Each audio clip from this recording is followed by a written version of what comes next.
Today, we are thrilled to have Jesse Greenfield, MPH, CHES, and they use they, them pronouns. Jesse is a public health educator and improviser living in San Diego, California. They love using storytelling as an information sharing tool to empower individuals and communities to live their fullest and healthiest lives. As co-founder and director of programming for Kaleidoscope Training Center, Jesse facilitates applied improvisation workshops to support people in improving their spoken and unspoken communication with others, creating joyful connections and being effective advocates for themselves and their communities. Some groups they've worked with in this capacity include school staff, medical professionals, queer youth, social workers, and more. So happy to have you here today, Jesse. So, to really get us started with our conversation today, to set the stage, would you first tell us a little bit about yourself and what building effective capacity means to you? Yeah, thanks, Charlie and Shane. Super lovely to be here talking to y'all. Yeah, I'm Jesse Greenfield. I use they pronouns, as you mentioned. I love people and talking and connecting. Seems like we may have that in common. And I think very deeply about, I don't know, my own emotional capacity, like what it means to be a person in the world engaging with other people. I'm very relational. And I was pretty immersed in a biological world that was like the track that I was on in a pretty like medical sense when I was in undergrad. But everywhere I went, even in that like somewhat medical world, I was always thinking about communication and relational dynamics, particularly with medical providers and the folks who I was working with as a human person, not just as a student and researcher. So in that I was super interested in those relational dynamics, went on to get a master's in public health, thinking like, okay, maybe if I zoom out, I'm thinking about larger systems, ways that we are caring for each other and ourselves, how we're talking about it on a larger scale. And was often taught, while I was learning about how to connect with communities in a health communication program, like the ways that are, I don't know, typical for large scale public health programs or anyone to be connecting and really sending and getting across appropriate like health related messages. That's a lot of where my training was, but all of it seemed pretty disjointed or disconnected, and I don't know, not real to, or not authentic to how people genuinely connect or want to be received by each other. Yeah, I think I want to go back to where I was learning about health education topics and the way that I was taught to do that.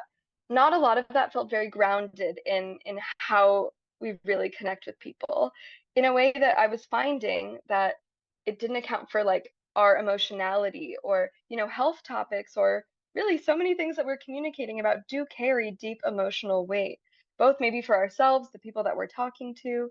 And I didn't feel like there was support given for that element. A lot of what I was told was like, be nice to people, speak to them in their language, and don't be racist, which are great things. This is very true.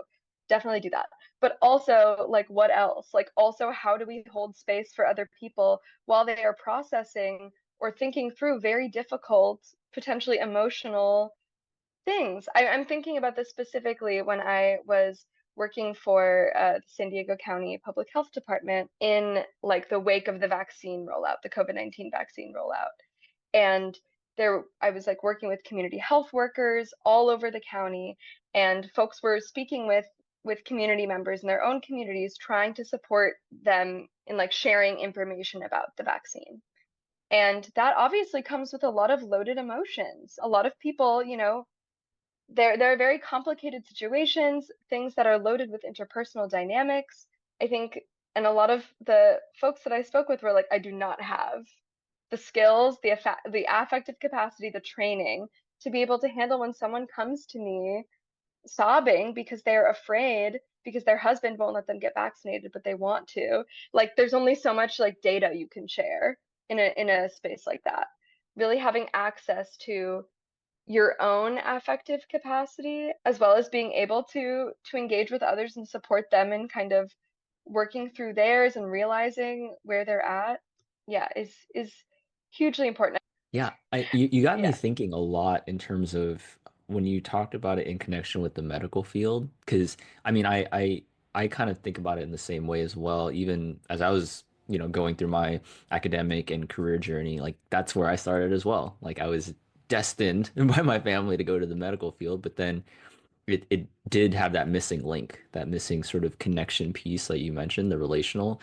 And even to this day, I think about it from the standpoint of, you know, outside of my current role at the academy, being a therapist, it's like that felt a lot more aligned to me than the medical field. And additionally, like even when I go see medical professionals for, my own reasons, I I seek out that relational piece more than ever. Like I don't want to go to a doctor or a dentist even of just like, oh hey, we're just gonna go in, go out, and that's it. But like I want to have them ask me, how are you? How are things going for you? Like that means a lot to me, more than Mm. others. Yeah.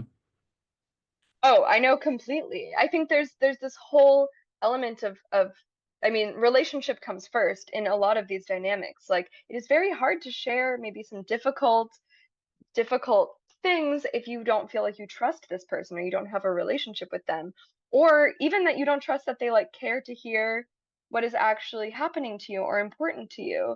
Like I will share a bit about like my own having some wild medical stuff happening right now, and a lot of it feels like the result of not being heard and not being listened to, and a lot of care being put off, even just not just being listened to but also not being heard in what is important to me.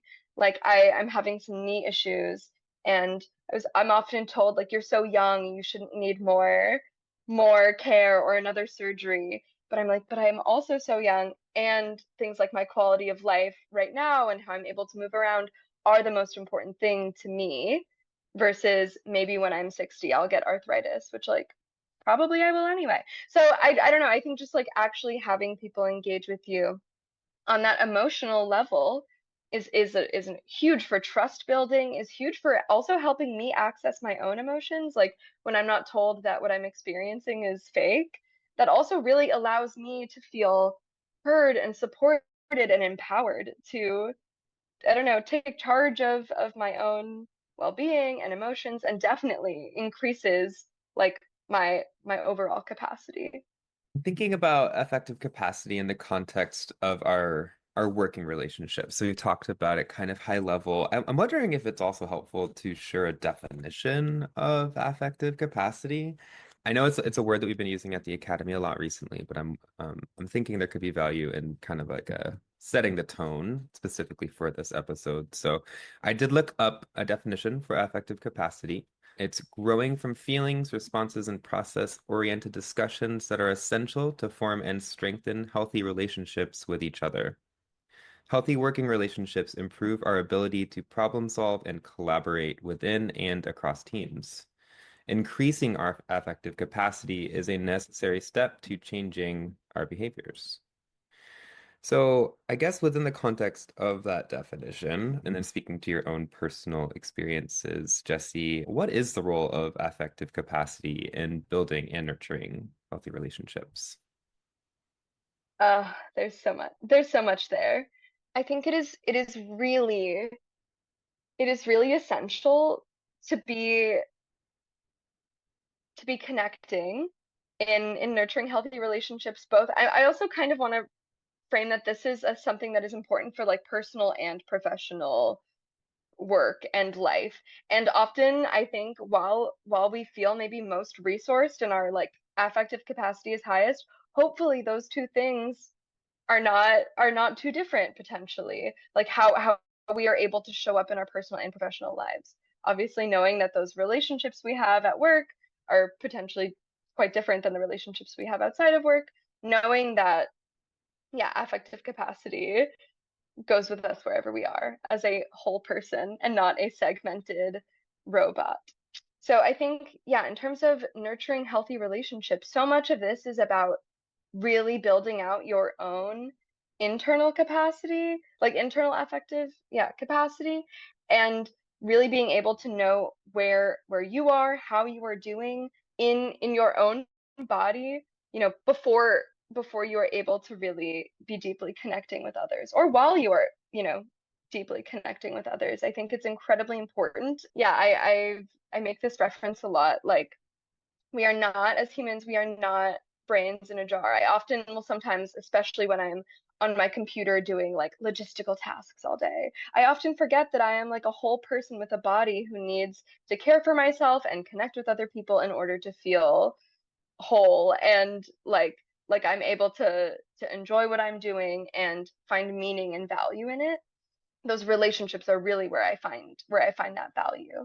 So to be able to connect with yourself, to regulate your own emotions, is a huge way to be building out your affective capacity and increasing it to be with others. So yeah, something that I often do, I have a pretty big like somatic practice, like dance and moving my body, other ways that I can like connect with myself and know how I am feeling, to be able to also connect better with others and know where I'm at. And I think also affective capacity is like understanding in a hopefully a neutral as possible way, like this is where I'm at, this is what I'm able to do, so that you're not like pushing yourself to some place that doesn't feel right, or you're engaging in ways that you genuinely are able to and feel good. If you're like, wow, my capacity is really low, that is not a negative thing about you. That is just like a thing about this day. So I think being able to recognize that, so that maybe in the context of nurturing a healthy relationship, maybe you have an extremely low internal capacity, or yeah, affective capacity today. And before, when someone comes at you really hot and is coming to vent, being able to share like, hey, my affective capacity is really low today. Here are some other ways I'm able to support you. What do you need? Like, really, I think that is a way to be building healthy relationships, so that we're able to communicate where we're at, how we're able to be in community with each other, um, which I think really helps with, yeah, honest and effective communication. Yeah, I mean, what you speak of, it's one of those like amazing ideals to certainly work towards and strive for. And I think it's so it could be it could take time to develop, and it's going to take intentional effort as well. Because I'm thinking back to just past experiences in coaching with social workers, and there are those times where where they're working with families, or they're even engaging with their coworkers, and it's like, okay, like they're just managing whatever they can at their own limits. And at times there's like, you know what, I got to push through it, or I gotta just get through the rest of the day. But sometimes, like how you're saying, like that's not the most ideal, it's not the most long-term well-being practice. And so being able to now take this process of like slowing it down and really check in with yourself to see where you're at, if needed, maybe some self-regulation, but then being able to now express that to another, like that's a whole another step right there. Yes, I know it can definitely sound and is like this kind of ideal, this ability to have this like loop of regulation, right? Where you're able to recognize and support, your own, okay, this is where I'm at, to be able to communicate. There are definitely multiple steps to make that happen, and lots of practices that I'd love to talk a little bit about that I think can help and support that. But I do think in relationships, that authenticity is key. Like, I know that when I'm facilitating, on days where I'm like, whoa, I do not feel well, or like something is going on, and maybe I'm a little distracted. I don't know, something like that. I will often share both as like a, hey, this is what's going on. So maybe if you notice that I missed something, like please help me out. We're doing this together. Or like if I need to step out, they're kind of like, oh, I know Jesse said that they're like not doing so hot today. And that also is a huge, yeah, I don't know, authenticity is huge for building relationships, for humanizing each other, for really being able to connect, and I think hold space for each other when we're holding ourselves up to incredibly impossible standards of having max affective capacity in a way where we are always able to be there and hold so much information and hold so many feelings for ourselves and everyone else. Like it doesn't, yeah, it is an impossible standard to hold oneself to. So to be able to really be honest about that, I think is a huge part of that relationship building, and allows us, even though it kind of can be maybe scary or vulnerable, allows us to really hold space for others as we hold space for ourselves. And when people do it, I don't know, I've definitely noticed that can be like a cultural shift in a workplace. If someone dares to share how they are really feeling, other people often take note and hopefully may follow suit. But I have some tools that I use for building affective capacity that I'd love to share a little bit about. Mostly one, and it's play, if that's okay. Sure. Yeah, is that what you Cool. want? Do you want to do that right now? We don't have to. Is this the game? Oh no. Oh, okay. I, It's for Shane building got all affective excited. capacity. Yeah. I just feel like I'm dancing around, like I'm like, yeah, we can build our capacity and it's great, but I feel like I'm dancing around like, and here's how I do it, or like Mm. this is what this looks like. So, but it doesn't have to be right now. I can do that actually in the next question Yeah, or I so. think I think our next question may sort of set that up in a way. So like how do you personally, go into that space of like personally cultivating and strengthening, your effective capacity in professional settings? hmm So I'm an improviser. I like, yeah, first and foremost, I know I'm a trainer and a professional, but like first and foremost, also an artist. And I feel like that is key to connecting with people, is to be engaging as an artist, which feels really embodied to me. To me that is very much like a lot of the art I engage in that builds my affective capacity are things that are like deeply embedded in connection, like improv and also dance. Dance and improv are my sweet loves. And yeah, the both of them are really like deeply embodied, kind of being able to help support me in regulating my own emotions, recognizing them, expressing them, like having a physical outlet and a relational outlet to do that, just a place to freely just exist. I the improv that I was trained in like performancey type improv. I was on my college improv team, and we rehearsed about 8 to 10 hours every week, and we're performing on the rig. I know, an unpaid part-time job, but I got so much, so much out of it. And after, I mean, a couple years of having this experience of being in this consistent space with these same folks, of just like radical love and support, and improv is very much grounded in trust and world building. Like when you are with the same group of people, deeply getting to know each other and supporting the heck out of each other. Like I don't know if you've heard the phrase yes and in reference to improv, maybe. I get that a lot when I tell people that I do improv. They say yes and another way that I like to rephrase that is like accept and build. So it is so beautiful to be in a space where whenever you give a gift, that's what we call like any offer in improv, something that is like anything that you can notice. Like, oh yeah, I go call my grandma every Tuesday. So maybe we're in a scene and then you're like, oh, it's Wednesday. How was grandma? I don't know, something that you can pay attention to and build off of. Yes, and yes and also could mean acceptance. So let's say I'm like, here we are, two hot dogs underwater. And if someone says, like, no, we're in the academy right now, we're recording a podcast, like, what are you talking about? That immediately shuts me down, right? And kind of breaks our connection. Like, I put something out and was not received, and I think I even just imagining that, I'm like feeling my body start to kind of close off, even though that didn't happen. I know that. So accepting is the opposite of that, is being wholeheartedly like, yes, I'm right here with you.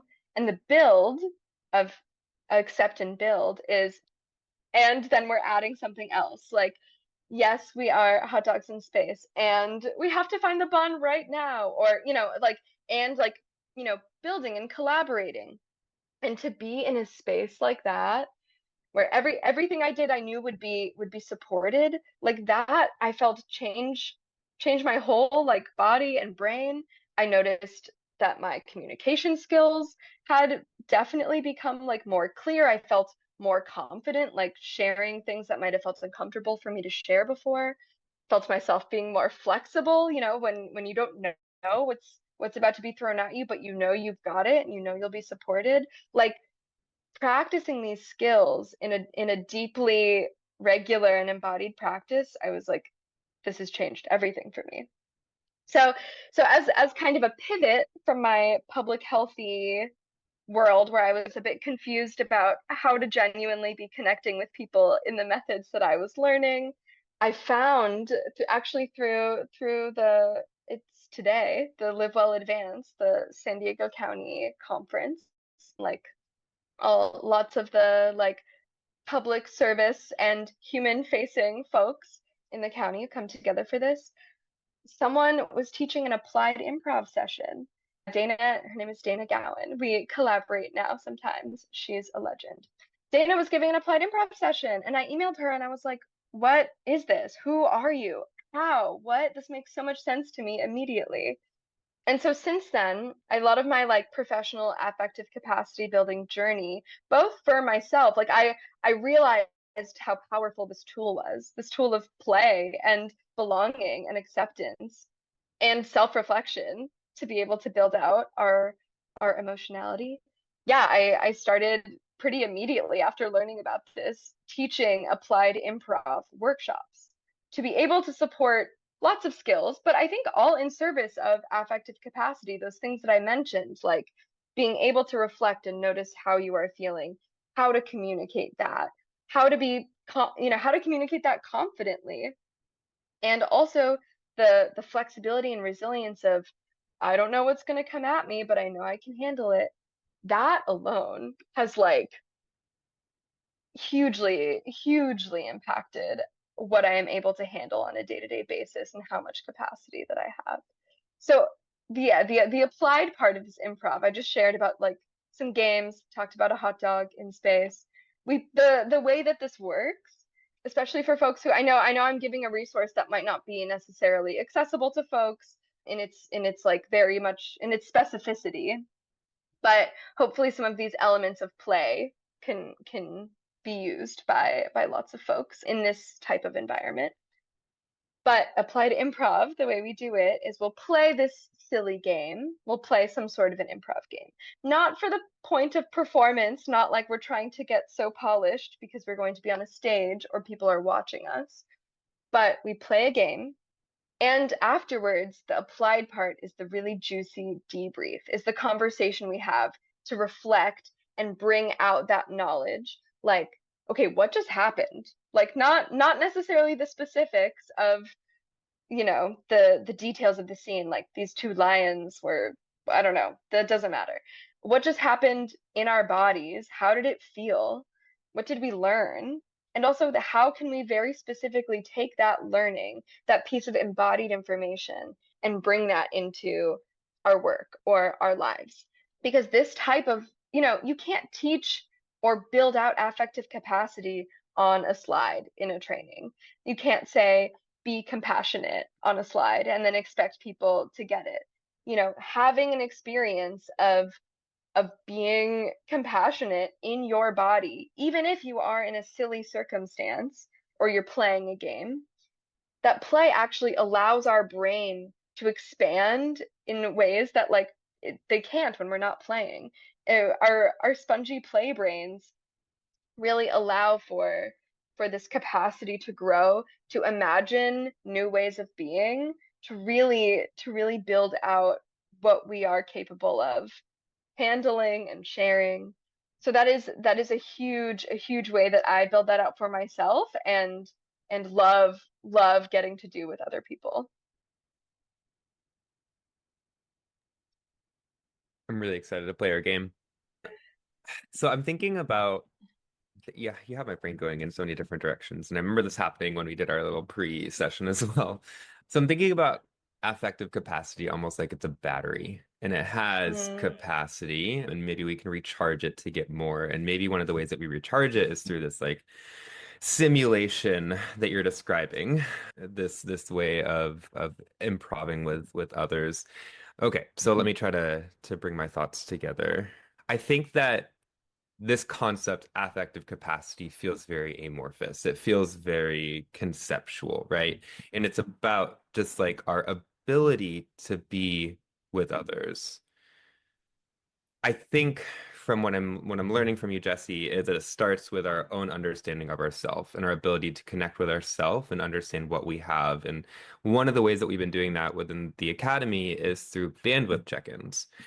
And the Mm. concept of like a bandwidth check-in is also pretty amorphous. Like, what do we mean by bandwidth? Is it our ability to like work? Is it our ability to be with one another? Is it our ability to like think about abstract concepts and chew on them and apply them to it? Like a bandwidth is also a very, so I'm wondering when we do these bandwidth check-ins, if we're actually doing an effective capacity check-in.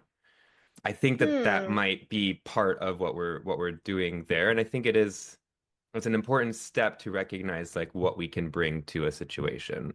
So, okay, so I just said a bunch of words hoping to connect to my question. So, taking all of this, like what can I do as a novice person just now understanding affective capacity to, start honing these skills? Also, like, is this easier for extroverts than it is for people who are more introverted? Whoa, these are some great questions. Okay, first, I definitely want to acknowledge that can you remind me what you called them, these check-ins?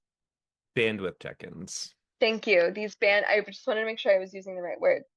The bandwidth check-ins are definitely an affective capacity tool. Particularly, it sounds like they're pretty open-ended, right? Like that allows people to share really, really whatever it is that is coming up for them. And I think that it can be really helpful for a lot of folks to have like more structure, and I definitely recognize that. But I think being able to share like, here's where I'm at right now in whatever way is meaningful to them is absolutely affective capacity. You're right, it is so amorphous. There's no like one way to do affective capacity or check in about it. But it's a lot of it is just where are you at right now? What do you feel able or like curious about, like curious and engaging with? Yeah. So I think that is huge and great. Okay, there were two other questions. I want to make sure I get to them. Oh, how do people build how to novices? Which also I think maybe we're novices to this term. Like honestly, I hadn't heard this term affective capacity until somewhat recently.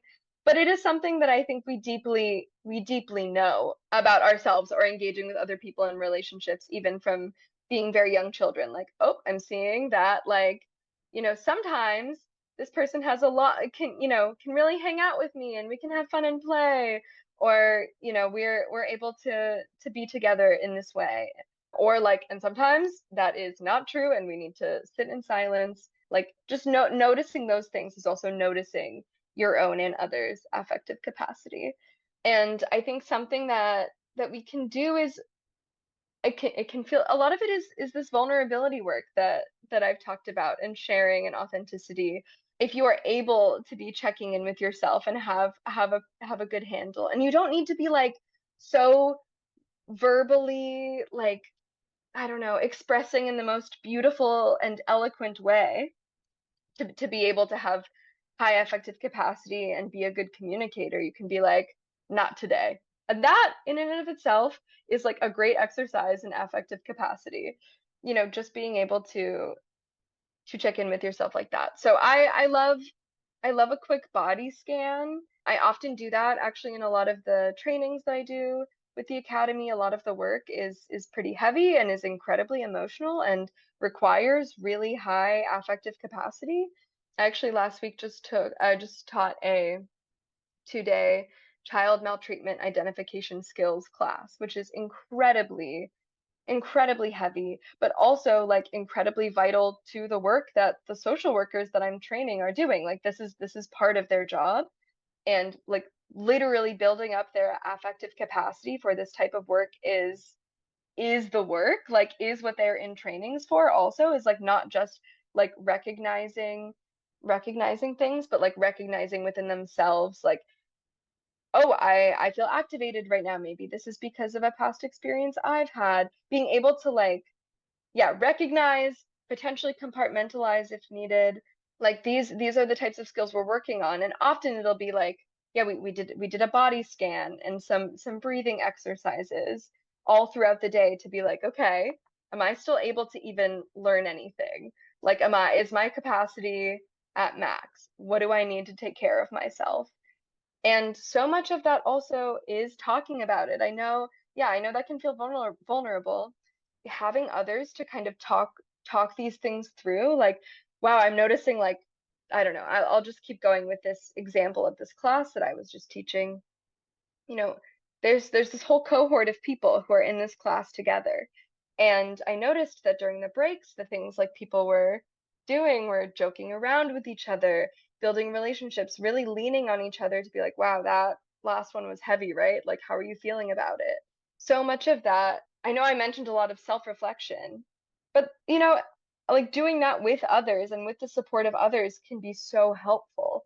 Particularly perhaps if you are an extrovert or an external processor. Going to your like last question, Shane. I'm such an external processor. Maybe this is also why I love the method of applied improv is something happens, we create something, we feel something, and then we're like, wait, can we please talk about this? And like kind of mine out the meaning or mine out the learning and the experience. So that is definitely a huge way that I learn. And I think building out my affective capacities, also just verbalizing like, whoa, I feel like I can hold a lot today, or like, yeah, I'm like doing great so far, let's keep going. Or and hearing others being like, well, this is a lot for me, like is really helpful to kind of be able to help me process.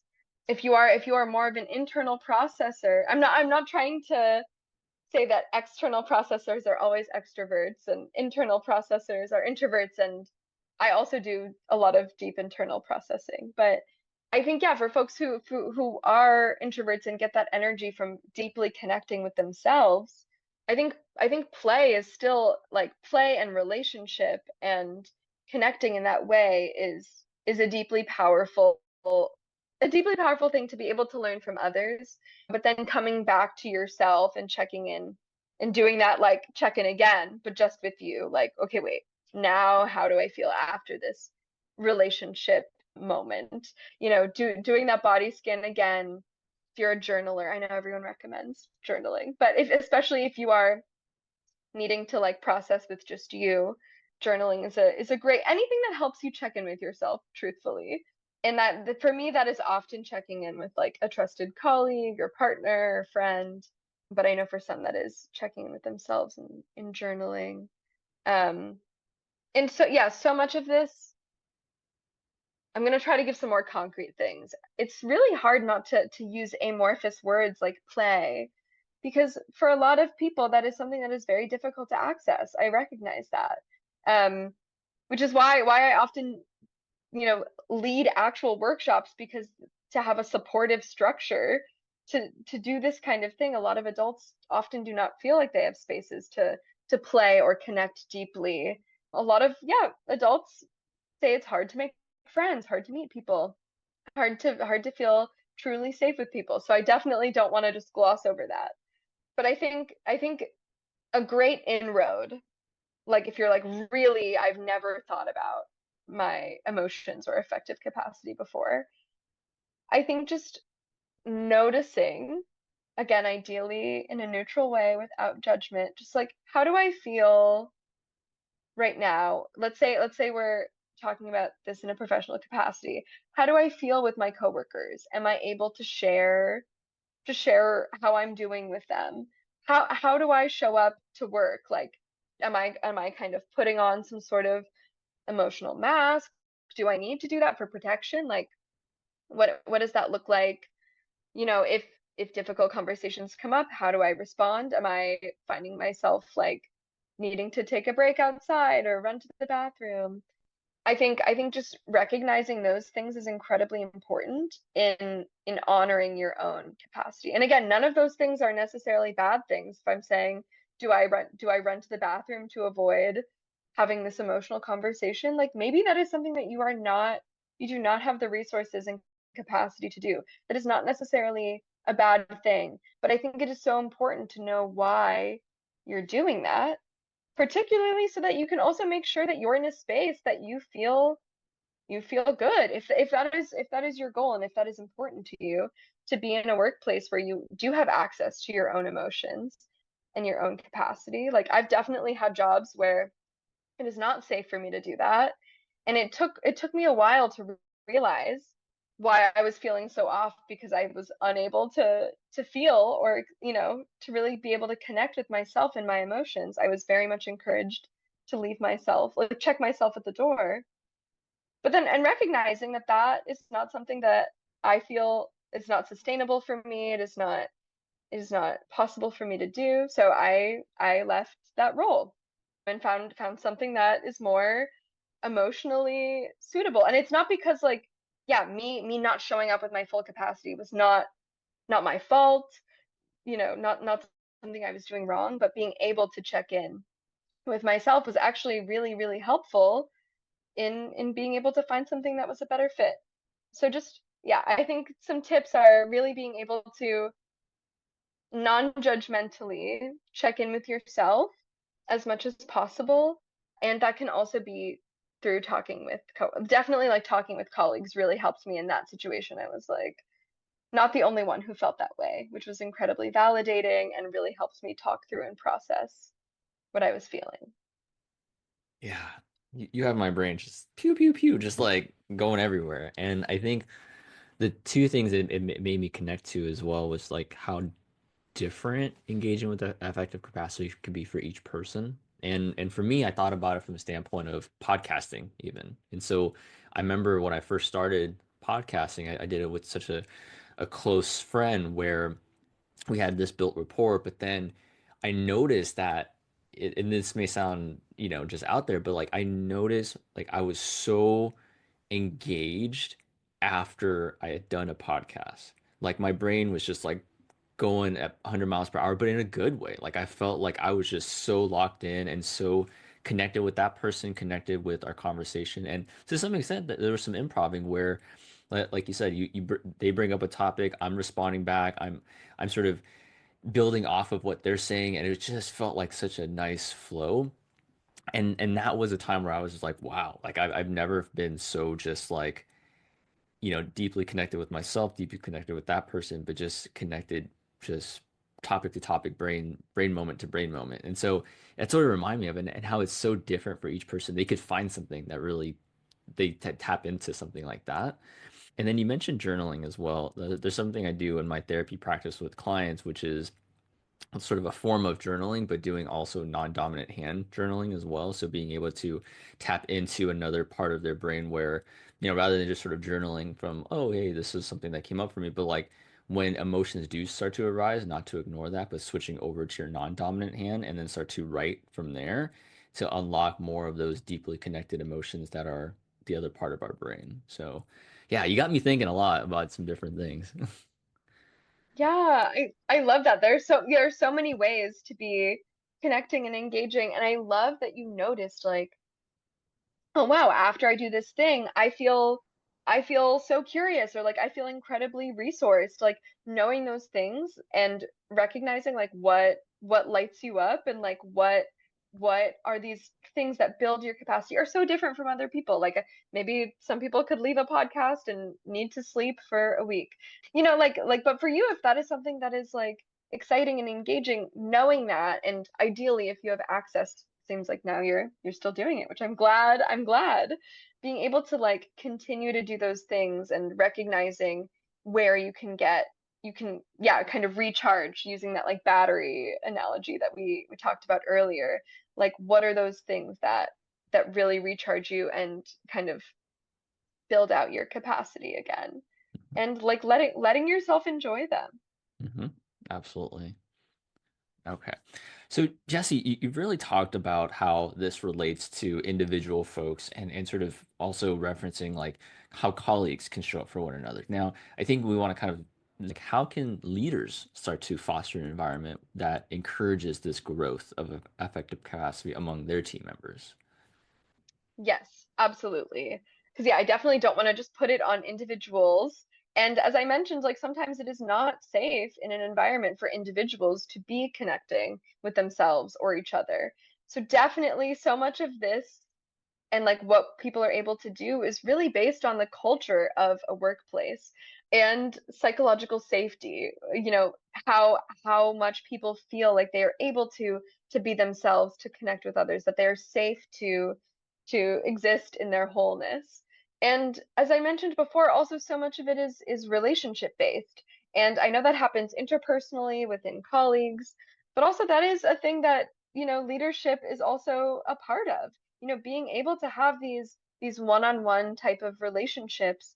Leaders can really support their employees when they know them better. And I know there are lots of constraints like time and power dynamics. I'm definitely not trying to gloss over those. I know we don't have enough time to really to break all that down, and that is also a very individual and interpersonal thing.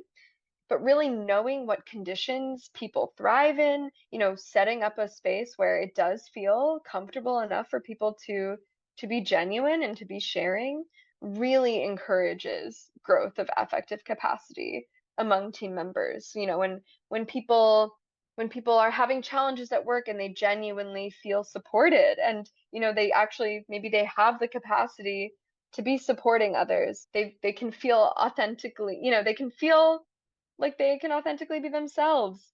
I'm even just thinking of something like a brainstorm or how a meeting goes. Really setting the tone as a leader of like, this is a space where we are welcome to lots of ideas and are encouraging and supportive of ideas. Knowing, I think that's something that I notice a lot also in my applied improv type work, is that a lot of folks really need help with how to run a good brainstorm, and so much of it is just the key. I'll just share.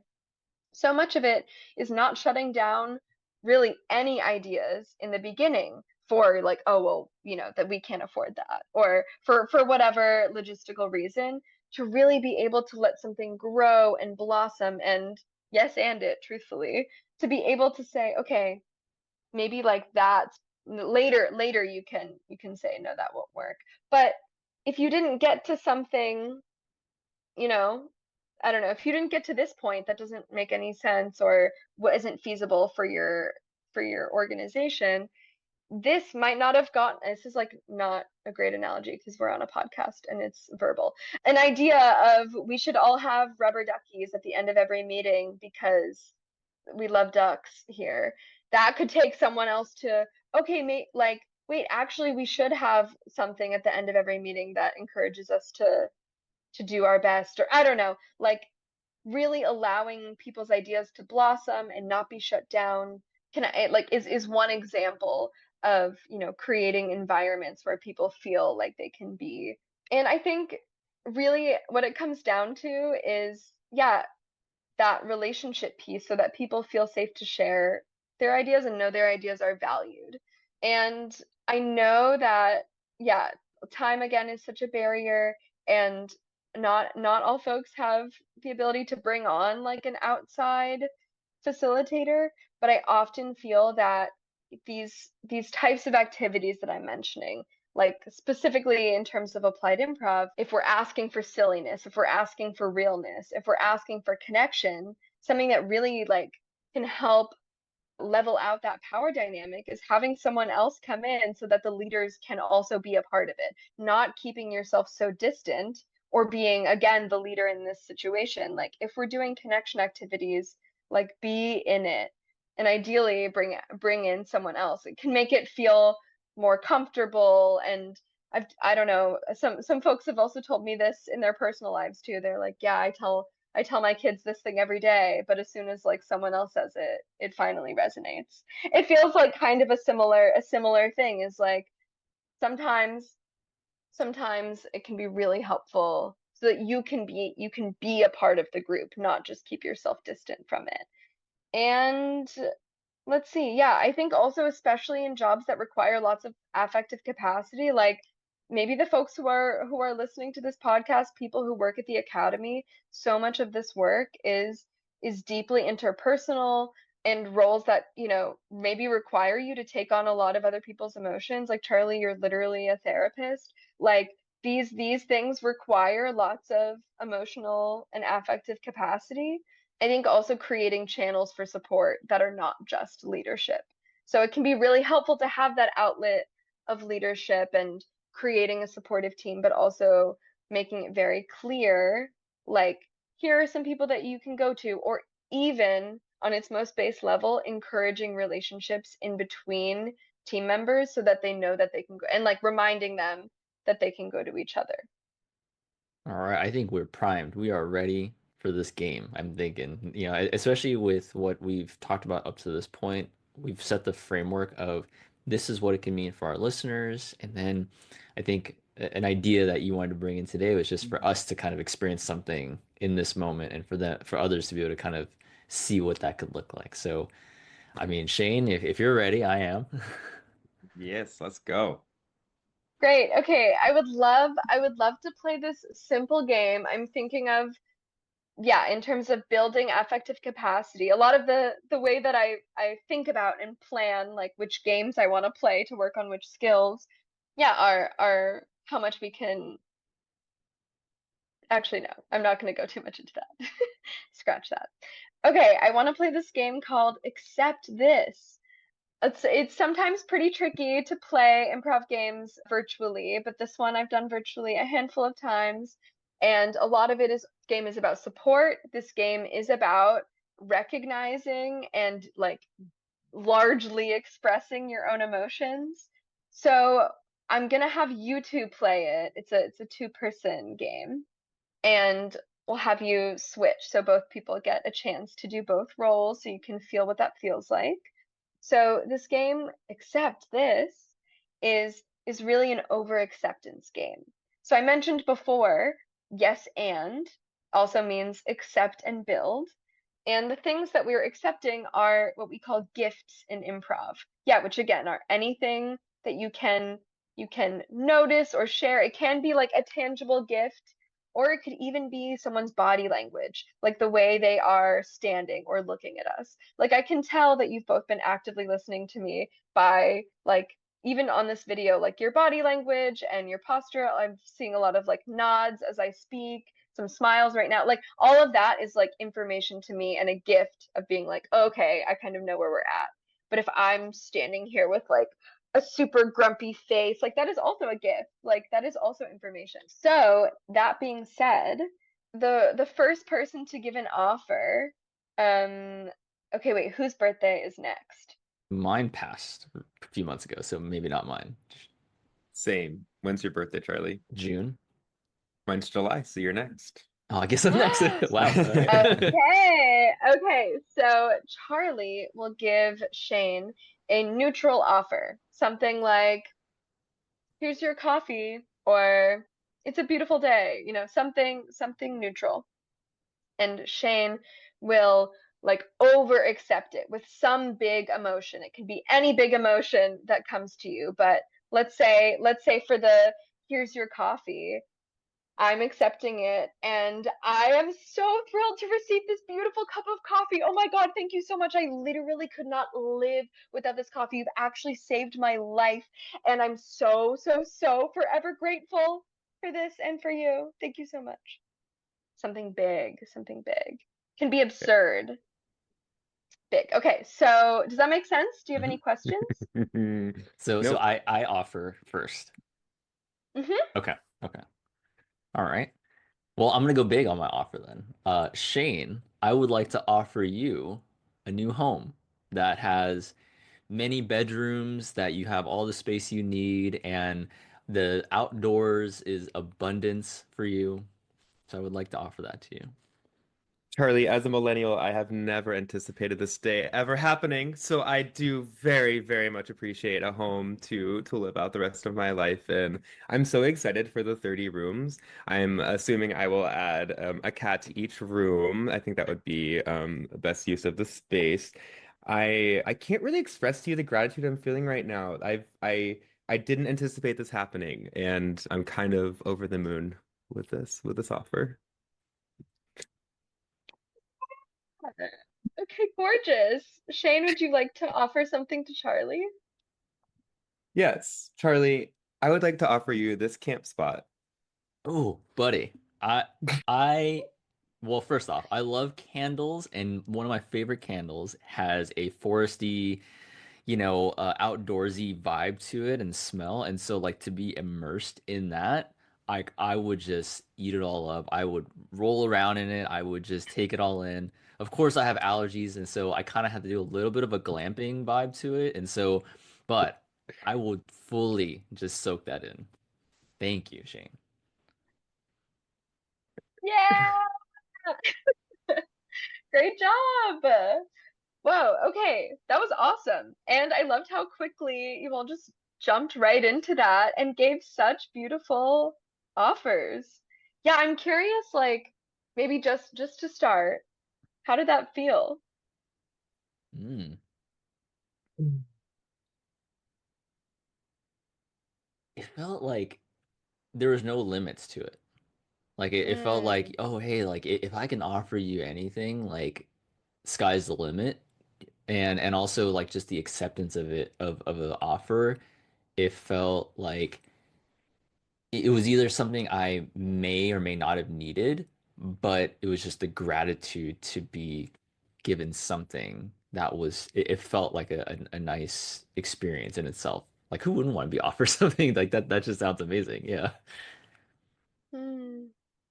It felt a bit superfluous. Like I feel like I was trying to like outdo myself with the expression, and yeah, I it was an interesting feeling. I did feel a bit inauthentic.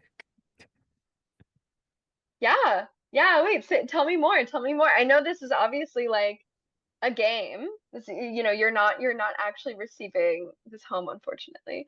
Um, Unfortunately. yeah, but like I'm so curious. It makes sense that you would feel like, oh, this isn't, yeah, I'm putting on something. How did that feel? It felt like putting on something. And then it also Yeah. felt like I think like doing it and like I think if it was just the three of us, it would have felt like putting something on. But then to like anticipate the abstract audience that's listening to this in the future also was like an interesting layer to add to my acceptance of this home. Um, yeah, it was an interesting experience. I think I'm still processing the That's way what that we're it doing felt. here. Yeah, Yeah, yeah. yeah, absolutely. Okay, yeah. So, and I'm hearing also Charlie, it felt like so beautiful to like just receive something, to be like, wow, I know that like Shane gave me this very well-intentioned gift. I'm curious if you could share more a little bit about what that, yeah, how that feels. Or like I also noticed some like embodied, I don't know, reaction. If you could share maybe what how that felt to receive. Also, if you felt anything in your body. Yeah, yeah, yeah. It felt warm. It felt like this, how I would attribute like a hug would feel like of just like, oh, hey, this could be, of course I've connected with Shane through podcasting, but just through, outside of work, but like it feels nice to have that from someone close. But I would imagine even if it was someone who I just met or anything like that. Like to have an offer out there, whatever it could be a pencil for all I know, but like that feels in itself like a nice embrace for me. Hmm. Hmm. For either of you, how did it feel when your offer was accepted? What was that like? Mm. Now you got me thinking like the opposite. Like, how would it feel if my offer wasn't accepted? Like, oh no, I don't want your house. Like, Totally. like I think the like in noticing both that, like I could see so much of a difference that because my offer was accepted, I think I felt just I myself was accepted. Like, Mm-hmm. like this person recognizes that this is something that they can take and it helps them. And I think that, for me, it could speak to just sort of me wanting to help others and being in a helping field of, hey, like whatever am able to offer, the fact that they can make use of it, benefit from it in some sort of way like that speaks to me. I would feel vastly different if it wasn't accepted, I suppose. Mm. Yeah, I totally agree with what Charlie just said. I think that like accepting the offer allowed for more conversation, whereas if the offer wasn't accepted, it would have kind of just ended the conversation at that point in time.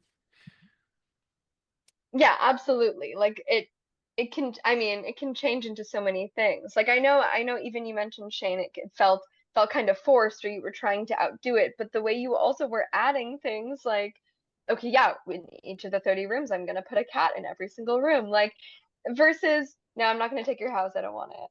That shuts down. And again, I'm not saying that to like do full acceptance, you need to say yes all the time to everything. That is absolutely not what I'm saying. I think like it's that adding, it's that okay, yeah, and also 30 cats and also this and this is like how I'm feeling about it. I think is very beautiful, right? That yes allows for something more and for building together. Because it did feel collaborative, even though you were like, here's the house, it's yours now. It's like, I don't know. I Mhm, noticed mhm, some connection. mhm, mhm. Let's see. Any other like the I mean, Shane, I know you said you're still processing. Is there anything that's coming up for you as we're talking about it more?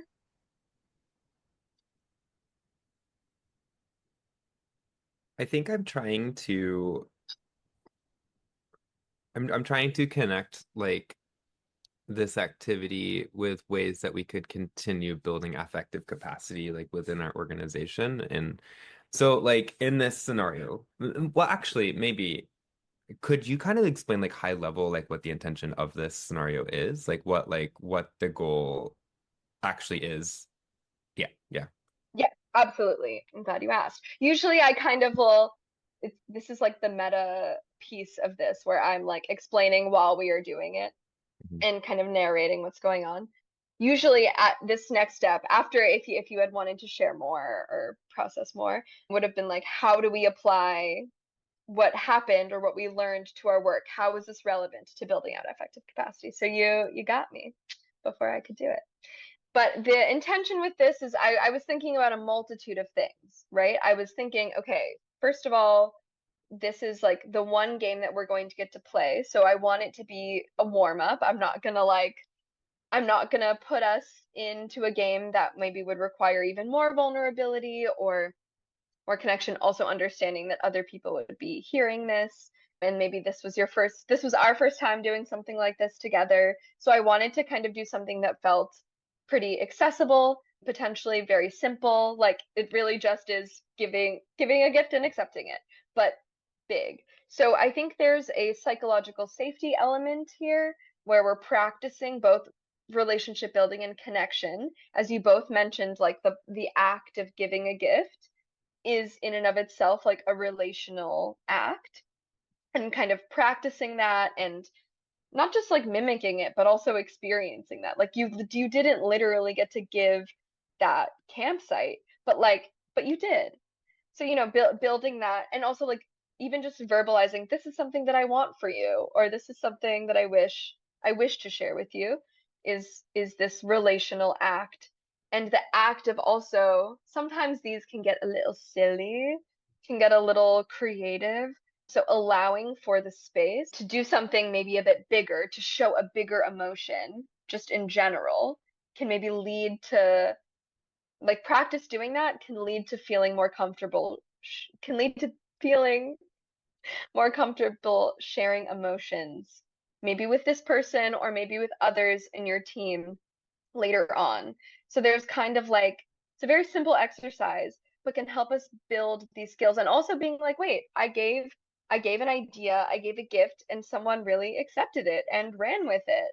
and that was great for this situation, but I've also been in situations where I've led this activity and actually someone is in tears because someone gave them an Oreo and they're diabetic, and then they have this whole thing of like, I would love to accept it but I can't, and the other person who gave the gift being like, I didn't even know what you needed. I just made this assumption. Like there's lots of different learning that can come out of an activity like this. And it doesn't always have to be like over acceptance. Sometimes it can be like, oh my God, we're in this thing together and it actually was really sad. Or, it opens people up to either sharing more about themselves, inhabiting a bigger emotion in their bodies, even if it feels forced or maybe inauthentic, but just to get practice doing that in a potentially playful way.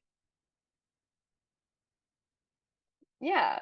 I'm curious if that like resonates or if you have thoughts about that. Very much does. Yeah, and I appreciate you kind of walking us through that, both your thought process and the intention of the game. I thought it was a really interesting way of applying this concept of affective capacity in a playful, low stakes sort of way. Yeah. And I would say too, like there's a little bit of that like openness that I wonder if our audience would then sort of start to take in of just like, hey, you know what? Like it may not be the traditional practice that I'm used to. Because when even earlier in our conversation, you had talked about like, like self-care, or what do you call it? Self-regulating. But Mm-hmm. these are all things that I would imagine a lot of folks have heard about or even turned to for most of the time, or journaling even, right?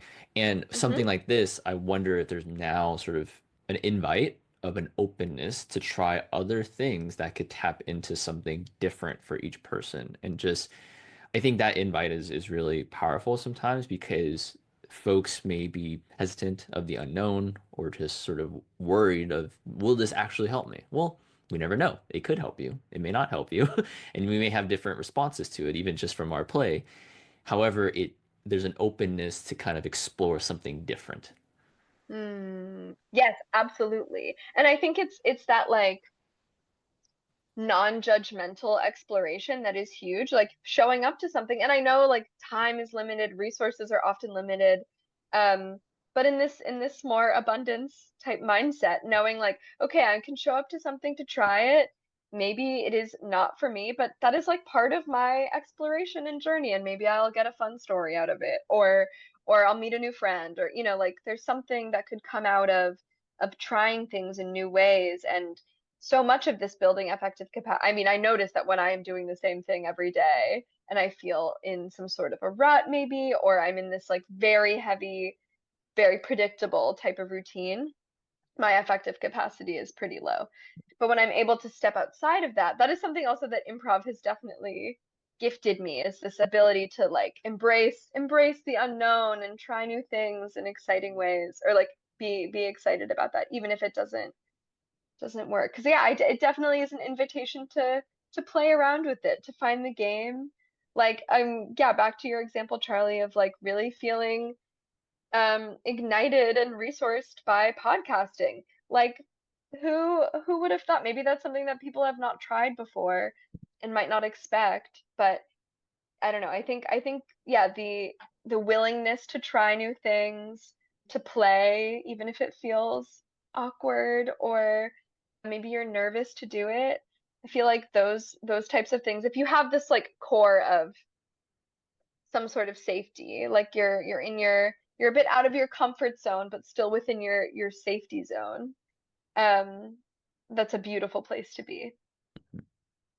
Well, thank you so much, Jesse, for just spending time with us today, for sharing so much of, what you've learned over the years, what you've embraced over the years. I mean, this is a gift to us and to our audience. So thank you. And to close us out today, we hope for our audience that you found this discussion as enlightening and inspiring as we did.